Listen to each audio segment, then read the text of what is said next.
My name is Bob. I am a designer and an entrepreneurial businessman.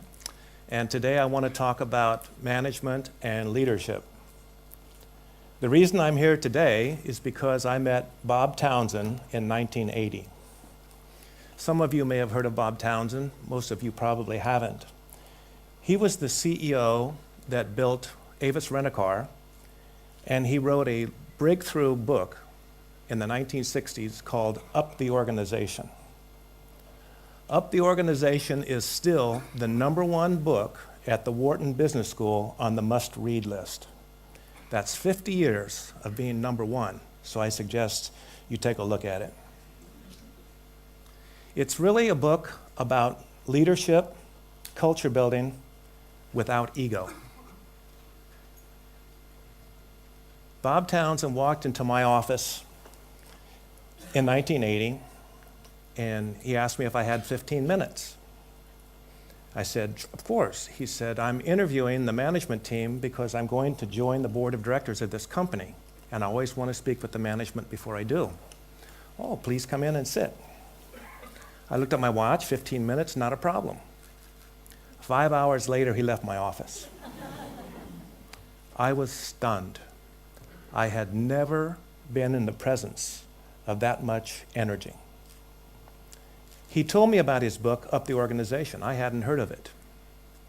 At 5 o'clock that night, I ran out to the nearest bookstore, and I got it. I read it from cover to cover that night. It changed my life. I had always had the same ideologies, the same thoughts about leading people. But his book gave me a structure, a framework that I could hang it on, and I use it as a guideline for the rest of my life, and I'm still using it. The same year, I was overlooked for a promotion to be the CEO of the company. I was in my 30s. I thought I was ready. The company didn't. Bob Townsend suggested that I further my education. That was a good idea. I says, well, maybe I'll go do an MBA. He says, no, never do an MBA. There's too many managers already. The world is short of leaders. We don't need any more managers. Managers, leaderships, I thought they were the same. I would hear people say, I manage 6 people. I lead a team of 6 people. Must be the same. 32 years later, I'm here tonight to tell you it's not the same. Management is control. In business, we call it the triple constraint of management. There's 3 things, and only 3 things, that you could control. You can control quality, time, and money. Whichever one of those 3 takes precedent, the other 2 will suffer. If quality drives your organization or your product or your service, the other 2 will suffer. It takes more time and more money to create the quality. If price determines your product or service, then you will have to give up the quality and do it much cheaper. If time, you have to do it in time. To do it quickly will cost you more money, and the faster you go, the less quality you will have. So control is the management, the interplay of time, quality, and money. So where are people? Well, people are come under leadership. There's a big difference. In World War II, Dwight Eisenhower was the Allied Supreme Commander of all the forces. He would train his generals. He would take a chain and stack it up on the table. And then he would ask the generals, if I push that chain, which way will it go? And he would hear a lot of answers. The correct answer is, you really don't know. But he said that if I took the chain and I picked it up by the end and I pull the chain, which way will it go? The answer is, it will follow you. And there is the essence of leadership. If you push the people down deep inside, you really do not know which way they'll go or which way what they're really thinking. But if you can lead them and get them to follow you, then you have the skill that everybody should have, is to be a leader. I went to China, lived there for 13 years. I built a company, started with a handful of people, and we ended up with 8,000 people. We had to build a factory to house 8,000 people. On occasion, I would go to Guangzhou and walk around and inspect the site. I have a technical background, so I felt I had a little bit of expertise in construction.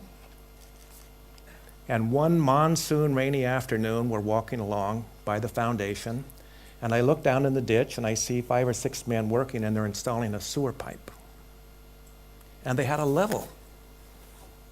And I'm looking down and I see that they're making the pipes level. Well, I have enough technical background to know that a level pipe's not going to flow. And it's going to get buried under the foundation, so we're going to have lifetime problems because we'll never get to this to fix it. So I thought about telling them how to fix it, and then I realized I didn't speak Chinese. So I took off my shoes and I jumped in the trench. I know that a 1-inch pebble underneath one end of the level will be just about 2% grade. That's what we needed. So without saying a word, I grabbed the level, I took a rock and I held it, I went back 2 pipes, and I raised it up and I signaled for them to put some sand under the pipe, and we got it just right. And then I went to the next pipe, and then I did it again, and then on the 3rd pipe, I handed it to the men in the trench. And I had them hold the pebble under the level until I got it just right. Then I asked them to do one more, and they did. And then I got out of the trench, took my shoes, and went back to the hotel. That incident became viral in the company. I had no idea what was going to happen. But inside I was realizing what Bob Townsend had told me. If I had pushed them and I had yelled at them and told them what to do, I probably wouldn't know where they were going. But by grabbing the level and pulling them, showing them exactly what to do without saying a single word in a totally different culture, they listened. That incident went through the whole company, and they realized that it was as a symbol that I would jump in the trenches with them. The big boss would jump in the trench in the mud and pull them. I had no idea it was going to be so powerful, but it really paid off. There are some great leaders that have pulled a lot of people. My favorite is Mahatma Gandhi. Gandhi united 2 religions, ended a more than 100-year colonial empire by motivating the British to leave. He did so in a peaceful manner, and basically he just stopped eating. That's powerful. Power comes when the people that you are leading give you their support. When that support comes to you, I call that like power. They offer you the power, and then they watch you. If you take that power and you deflect all of it back to them, then they give you more. And then if you give more back to them, the second wave, they give you even more. But if you start to take some of that power, they start giving you less. And those leaders that accept the power make a critical mistake, because now the power that's going to come and give them more and more and more power falters and goes away. And I can point out many leaders around the world, even today, that are falling because they took the power. They didn't give it back to the people they were leading. Leadership is a gift. You can't buy it, you can't sell it, you can't trade it. You either have it or you don't. I went to a design school, and they said, you were accepted here because you have shown a lot of creativity. We can't teach you creativity. Well, that sounds like leadership. But if you have that skill set and you have that talent, what we're going to do is we're going to hone it. We're going to polish it. We're going to give you discipline so that you can apply your skill. And they did.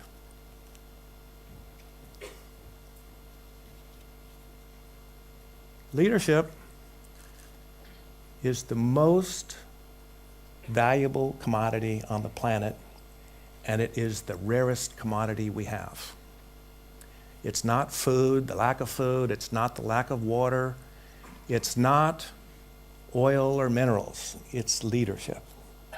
But it's not any form of leadership. It's the Townsonian model of doing it without ego. If you can follow the footsteps of Mahatma Gandhi, Ronald Reagan used to send his staff home at Christmas time so they could be with their families. He says, you don't need to worry about me. You guys go home, take care of yourself. He's putting everything back. You take a look at the Czechoslovakian leader that just died, Václav Havel. A simple man, drove his same car, became the leader of the country. He took nothing, and he gave it back, and his country made a peaceful conversion to democracy and freedom. That's leadership.